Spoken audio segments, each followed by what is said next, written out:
as well as EPA Administrator Lee Zeldin, Budget Director Russ Vaught, SBA Administrator Kelly Loeffler. Kelly's been amazing. She runs small business, which is actually the biggest business there is, right? She had no idea how big. She's doing great. FDA Commissioner Dr. Marty McCary. Thank you, Marty. NIH Director Dr. Jay Bhattacharya. Thank you very much, Jay. Thank you.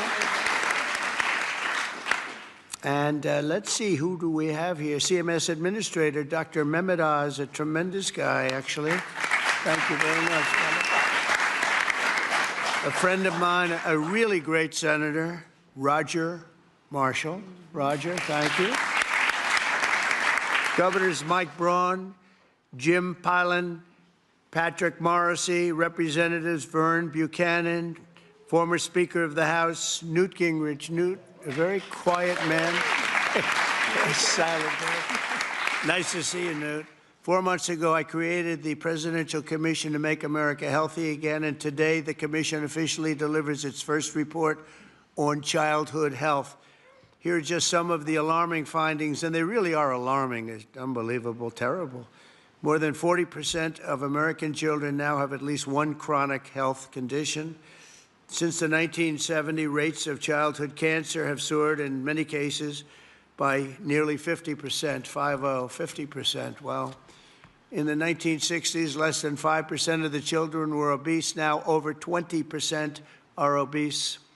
A few decades ago, think of this one. This is, to me, the one that gets me every time, and it seems to be getting worse.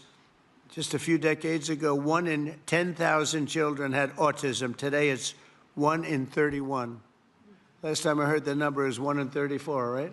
Now it's 1 in 31. There's something wrong, and we will not stop until we defeat the chronic disease epidemic in America. We're going to get it done. For the first time ever, this report examines some of the root causes that many believe are making our children sicker and our population sicker, I guess. It just doesn't stop with the children. It's our population also, such as the ultra-processed foods, over-medicalization and over-prescription and widespread exposure to potentially toxic chemicals. Unlike other administrations, we will not be silenced or intimidated by the corporate lobbyists or special interests. And I want this group to do what they have to do. We have to spell it out. In some cases, it won't be nice or it won't be pretty, but we have to do it. When you hear 10,000, it was 1 in 10,000, and now it's 1 in 31 for autism. I think that's just a terrible thing. It has to be something on the outside, has to be artificially induced, has to be. And we'll not allow our public health system to be captured by the very industries it's supposed to oversee. So we're demanding the answers. The public is demanding the answers, and that's why we're here. Already we're phasing out 8 of the most common artificial food dyes.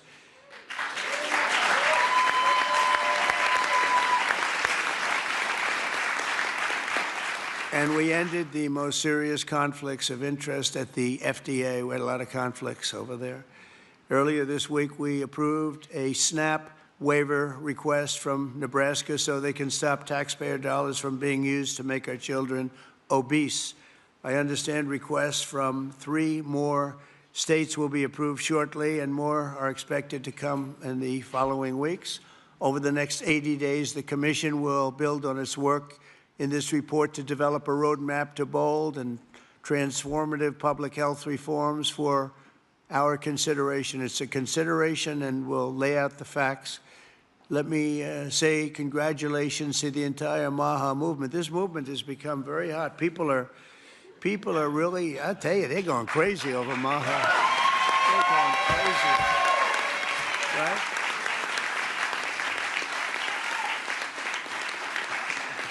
And I look forward to continuing the historic progress. And I will say this whole group, this whole table, they're very, I use a word that's, because it's a beautiful word, actually. The Democrats took it and they used it instead of the word liberal. They used the word progressive.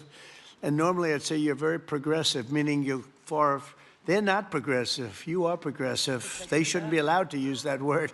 And so therefore I'm not going to use it to describe you, but you are far forward thinkers. You're amazing thinkers, and we appreciate having you. There's just tremendous talent around this table, the most respected people anywhere in the world, actually.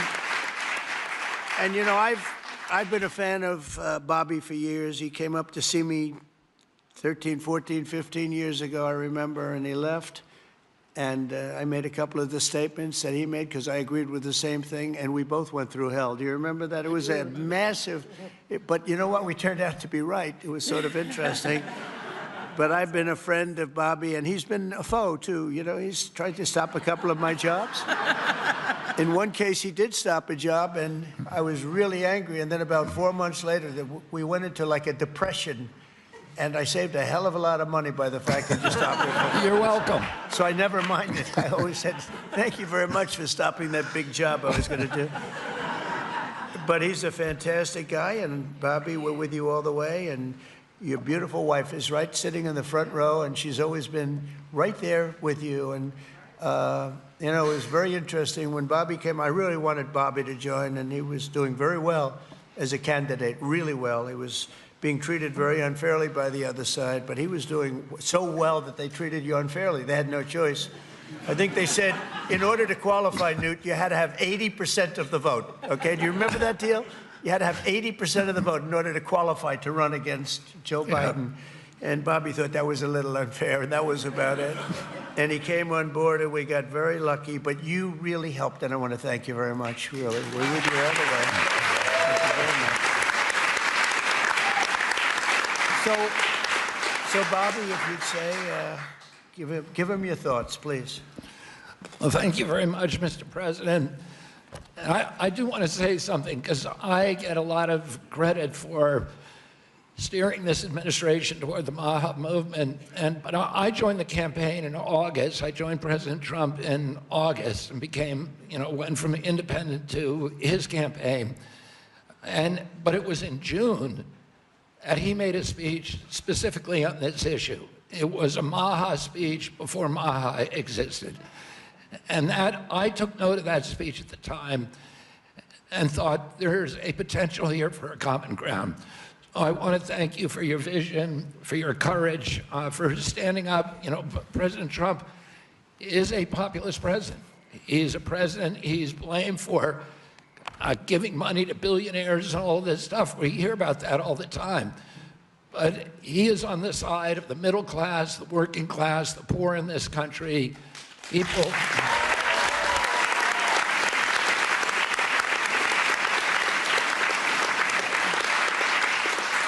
And I've been following, I've met every president since my uncle was president.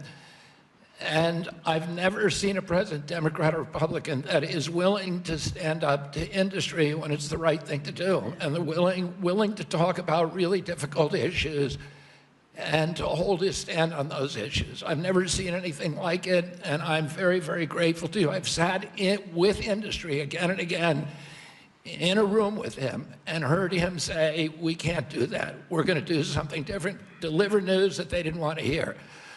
So I'm grateful to this. This is a milestone. There's never in American history has the federal government taken a position on public health like this. And because of President Trump's leadership, it's not just one cabinet secretary, it's the entire government that is behind this report. And I can say again, I talked a little bit about when I met Rachel Carson as a boy. My uncle tried to do this, but he was killed and it never got done. And ever since then, we've been waiting for a president who would stand up and speak on behalf of the health of the American people and say, there is no difference between good economic policy, good environmental policy, and good public health policy, and good industrial policy. We can have all of them, but we need a united cabinet, and we need to go forward as a single people. I want to thank you for that, President Trump. Thank you very much. Thank you.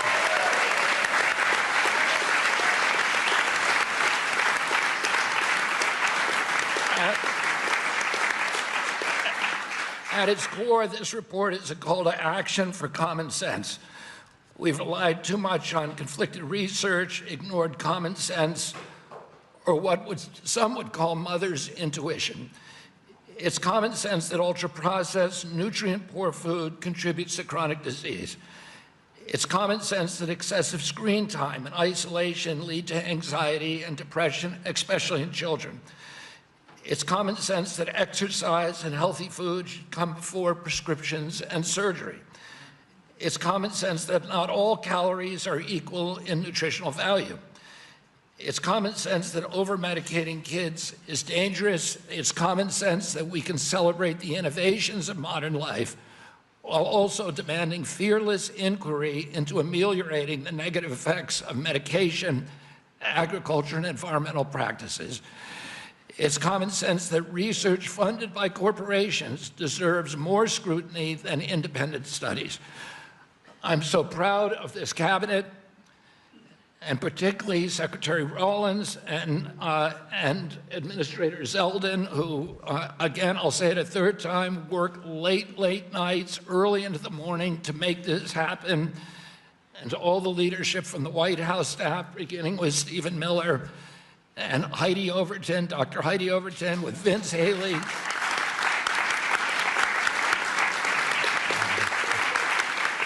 Their leadership and their steady hand in getting us to the goal line we could not have done it without them. They helped us grapple with weighty issues and committed this administration to solving large, complex challenges like children's health. We're joined here by senators, advocates, governors who I have worked with, and CEOs who I know who are all ready to begin carrying out this mission. This is the beginning of a conversation, a national conversation that we are going to have with maturity, with nuance, for the first time in history, thanks to your leadership, President Trump. There is a reason that the Maha Moms sided with you, President Trump. It's because this administration has the bravery to tell the truth and solve problems through innovation and not nanny state regulation. President Trump, I'm honored to present you the Maha report and work with this incredible cabinet that you have brought together to make our children healthy again.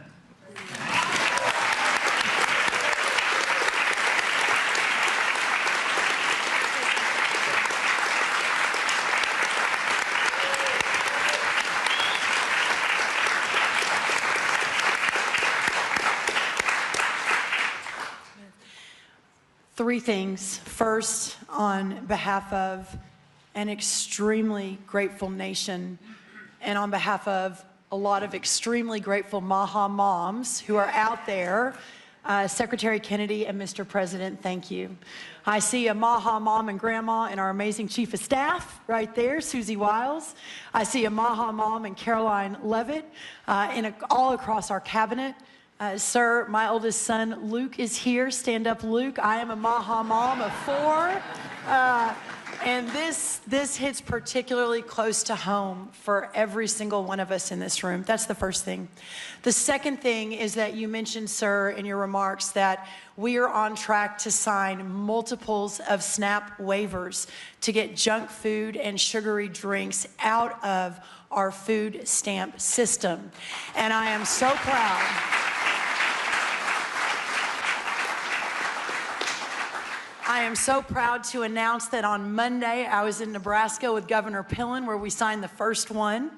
An hour ago, I signed the second one for Governor Braun in Indiana. He may not even know that. I've got it right here, sir. I also signed the third one, Governor Kim Reynolds of Iowa, about an hour ago.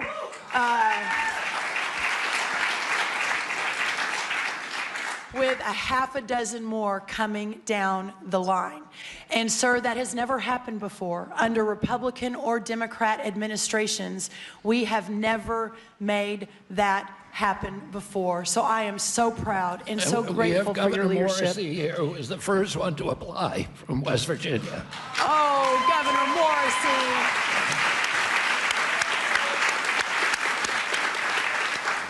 We will make sure you're at the top of the pile, sir. I apologize. Governor Sanders has been a leader. Governor Polis from Colorado. It has been remarkable how these governors have stood up. That's the second thing. The third and final thing, sir, is we all know that at the center of making America healthy again is making American agriculture great again. Without American agriculture at the center of this discussion, we have the most robust, the safest, the best agriculture system in the world. And in partnership with the amazing Secretary Kennedy and all of these incredible patriots sitting around this table, under the leadership of the extraordinary President Donald J. Trump, we will make America healthy again. And what an honor it is to be a part of that. Well, thank you, sir.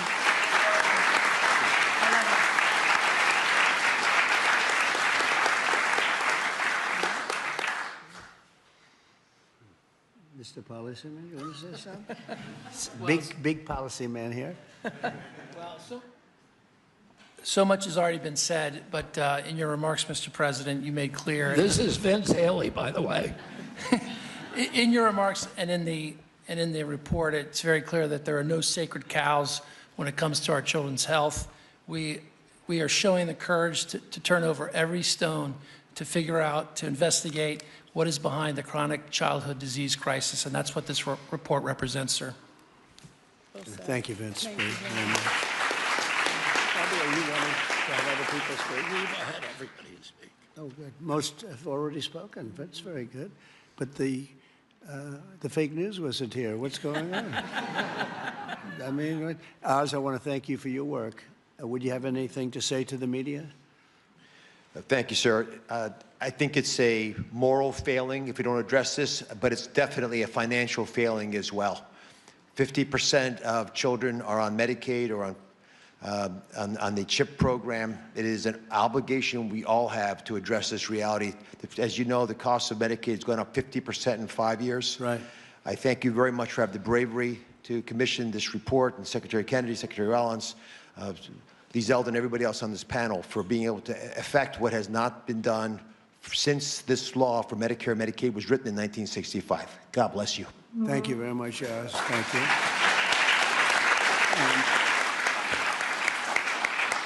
A man who's just so highly respected, Dr. Marty McCary. Would you say a couple of words, please?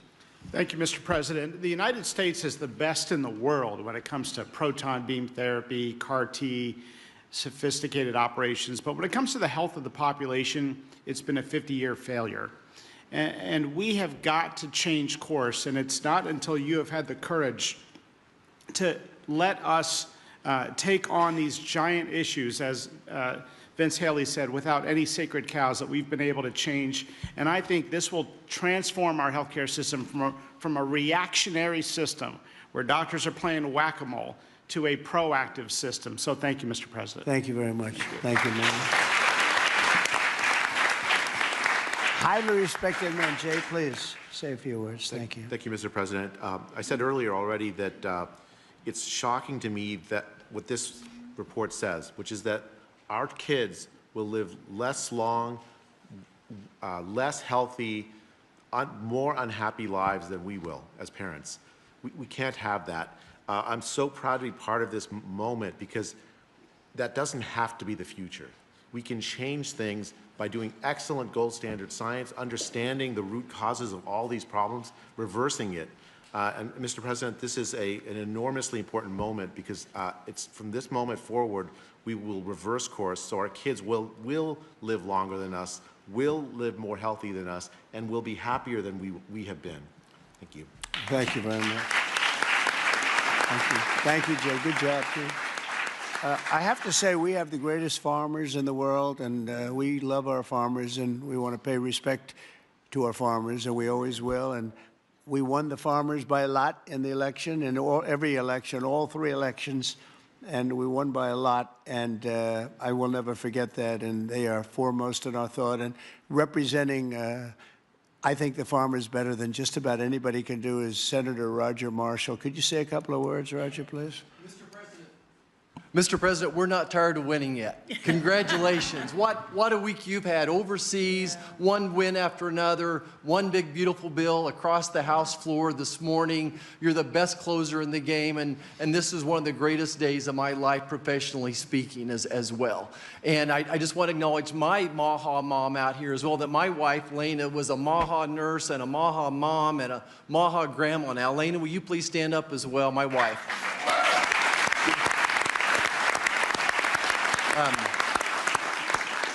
Mr. President, as you know, I spent 25 years delivering babies most every day. We saw a huge epidemic of diabetes, of pregnancy, and this has exploded in so many different directions now. We have an epidemic in mental health in our youth, obesity rates 20, 30%, 20% of our children on a prescription drug, 60, 70% of adults on a prescription drug. We can do better than this.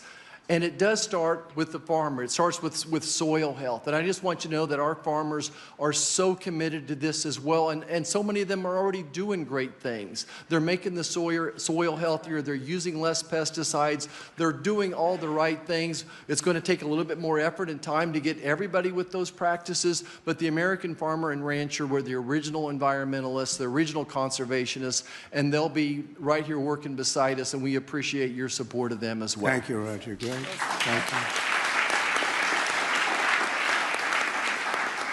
So I think I'll close by just saying that something happened a week ago that was very, very important, profound, but very important in so many ways. For years, I noticed that other countries paid much less for drugs and pharmaceuticals than we did.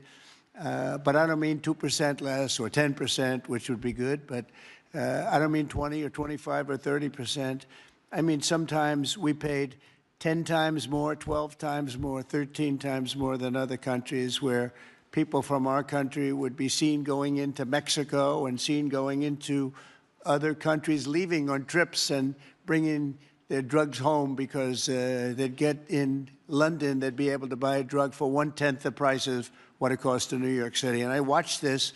And I watched it during my term, and I didn't like it. I didn't like it. And it's a very complex system, but, you know, we're smart also, maybe much smarter than they are. And at some point, we had to figure out, and I heard it was the middleman. Nobody told me who the middleman was. Nobody knew who the middleman was. Nobody ever heard. All I heard is the middleman. I said, they've got to be the richest people in the world, whoever they are. We don't even know if there is a middleman. All I know is that the drugs were 10 times higher and sometimes more than that. And I really got into it over the last year, and I figured the whole system out. And for various and sundry reasons, the United States of America was being screwed, and we were being taken advantage of and being laughed at for years and years. And I said, it's not going to happen anymore. And I brought a great gentleman, the head of Eli Lilly, in, who's great.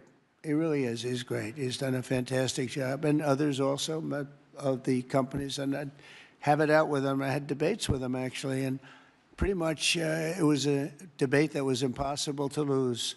You had to be a real bad debater to lose that debate because they couldn't justify it. They tried to say, well, you know, we pay for research and development, and the United States has agreed to pay for 100%. I said, why? Why are we paying? And by the way, that wasn't even the number because it's still way too high if you took all the research and development. But you have other countries that are a lot more vicious than us in terms of their representatives. And they'd set a price for a drug and they'd say, tell the United States to pay for the rest. We were subsidizing the whole world.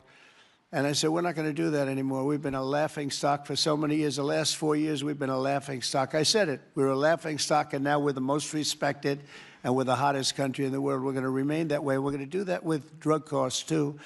And so I said, I'm going to do something that's a very unpopular thing to do with a small number of people, mainly the people that own the drug companies and others. And I'm not even blaming them. They were able to get away with it. But it was really other nations that took advantage of us because the drug companies were under their thumb. And they would say, this is what I'm going to pay. And the European Union was right at the top of the list. Let me tell you, we're going to pay $20 for this, and we're not going to pay any more. And America would pay $240 for the same thing that they're paying $20. They said, tell America to pay for the rest. And for years, they went along aimlessly, and they did it. And I started making changes, and I'll never forget the end of my first term, which was very successful. We had the best stock market ever. We had the best economy ever of any president. We went up 88% in the stock market, as an example, and I think 116% in one of the other indices. And we had, we're doing well, but this whole thing with the drug costs always bothered me, and I started really studying it, and it's very complicated stuff. And I said, you know what?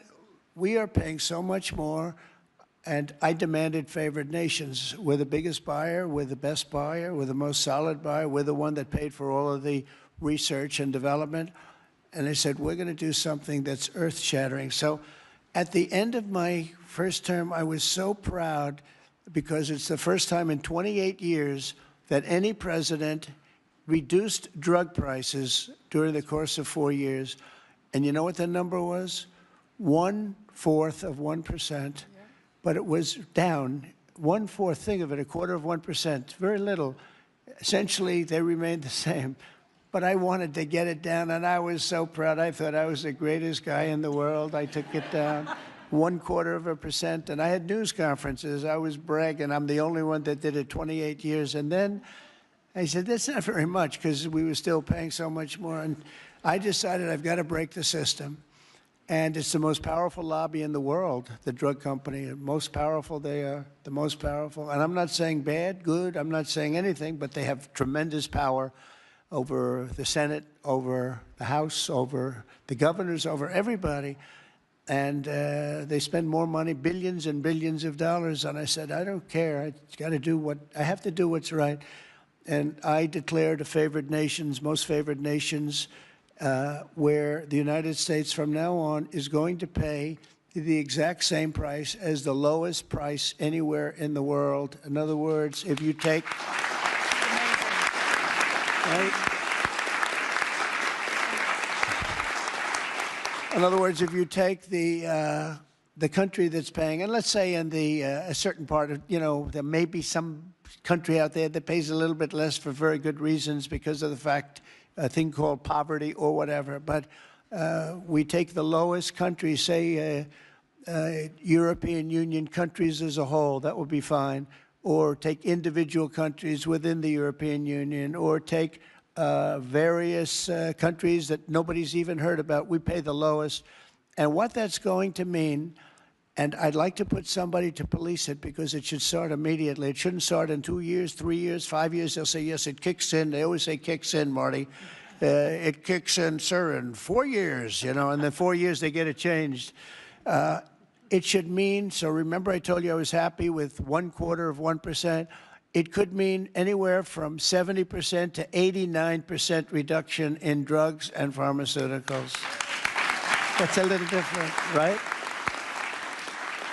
And I've actually had some congressmen call me and they say, sir, can we talk about this? I said, no. They wanted to talk because, there's tremendous power against them. And I understand that. And every one of them was covered. Senators were. I see Roger smiling, and Roger probably was too. But you know what? He wants to do the right thing, right? He wants to do the right thing. And we're doing the right thing. We're taken advantage of, and forget the drug company, we're taken advantage of by other countries that insisted with the drug companies that they were going to pay X dollars, and we're not paying any more, and you're not doing business here. And they were nasty about it, because these people are almost sort of afraid of them. And we are going to now get a reduction in drug costs of up to 89% in some cases, but 50% would be a bad number. So think of that. 50% versus 1/4 of 1%. Think of that, 85, 89, 91, 72%. It's going to be massive numbers. It's going to be incredible for Medicaid, incredible for all forms of health care. Medicare is going to have a huge impact, so big that nobody can calculate it. I mean, this thing could drop by 25, 30%. The drugs are a very big part of it, right? So very big part. So it'll affect everything. It'll affect your whole life. The amount of money you're going to be saving is going to be incalculable. Nobody can believe I had the courage to do it. I don't think it's courage. I think it would have been courage not to do it. I tell you what, not to do it would have taken far more courage because I was tired of it. And I was listening to these guys, and they are, you know, they make a lot of money every year, millions and millions of dollars a year. And I agree, because at the beginning, because of the complexity, you'd walk out of a room, you'd hear them talking, and, you know, they almost convince you that it's a great system, it's a wonderful system, even though we were paying 10 times more. That's why they make $30 million a year, because they were good, but not any longer. And one of them just threw up his hands after I was just pounding on him. He said, I can't do it anymore. It's the hardest thing I have to do is trying to justify this damn thing. I can't do it anymore. One of the biggest companies, I just can't do it anymore. You're right. And as soon as he said that, that was like incredible, because I understood exactly he couldn't do it. He said it's the hardest thing he had to do is trying to justify why we're paying $200 for something and somebody else is paying $12.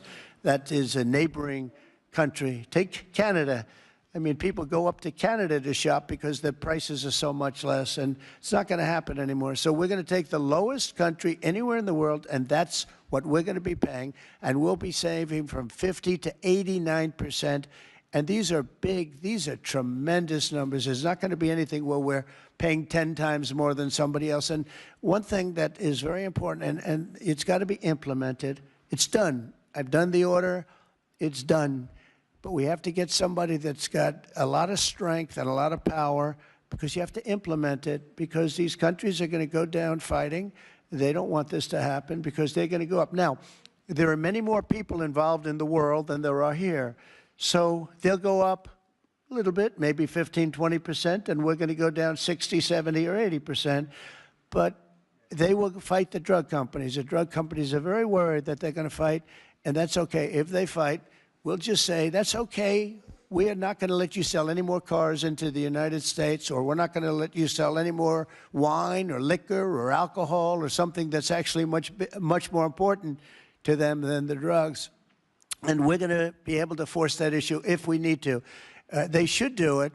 We're basically equalizing. They should do it. And, you know, the drug companies should do just as well. There shouldn't be a hit on their stock. I don't think it will be. It's basically... it's going to be the same amount of money, but it's going to be redistributed, and it's going to be redistributed, so they're going to pay a little bit more, and we're going to pay a lot less. A little bit more because there's so many more. So, you know, it's a bigger number. And so, Robbie, I'd like to ask you and Dr. Oz and Marty, perhaps, and Jay, and maybe representing the world's politicians, I can ask Roger, who's so great with this whole subject, if you would be very, very tough and very, very powerful in a sense. It's not easy. You know, you're going to have to get this done.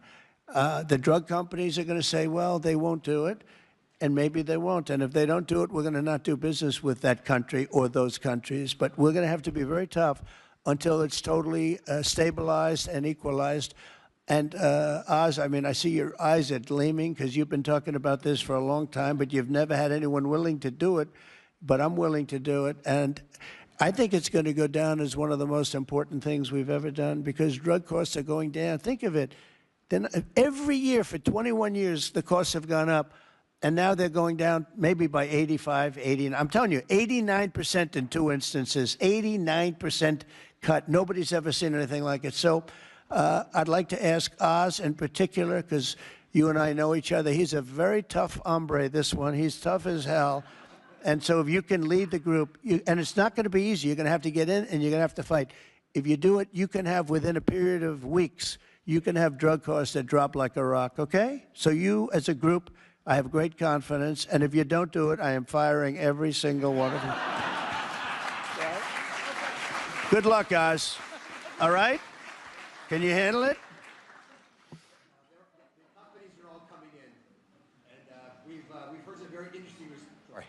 The companies are all coming in. We've had some very promising interactions. So Okay, good. I give you a little time to be a ones. tough hombre. You'll do a great job. I have no doubt about it. Thank you very much. Any help, I will be there to help you, okay?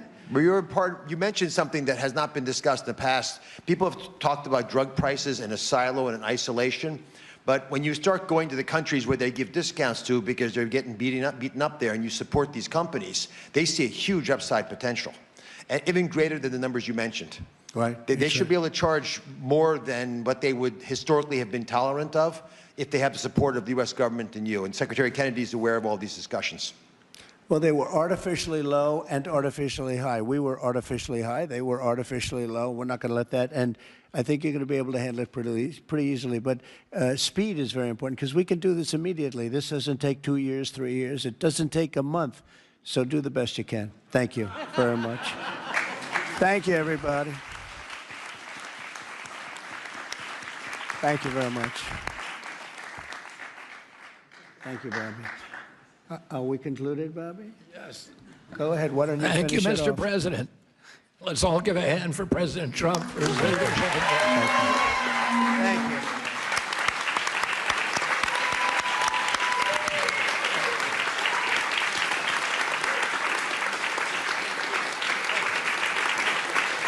Thank you, everybody. Thank you.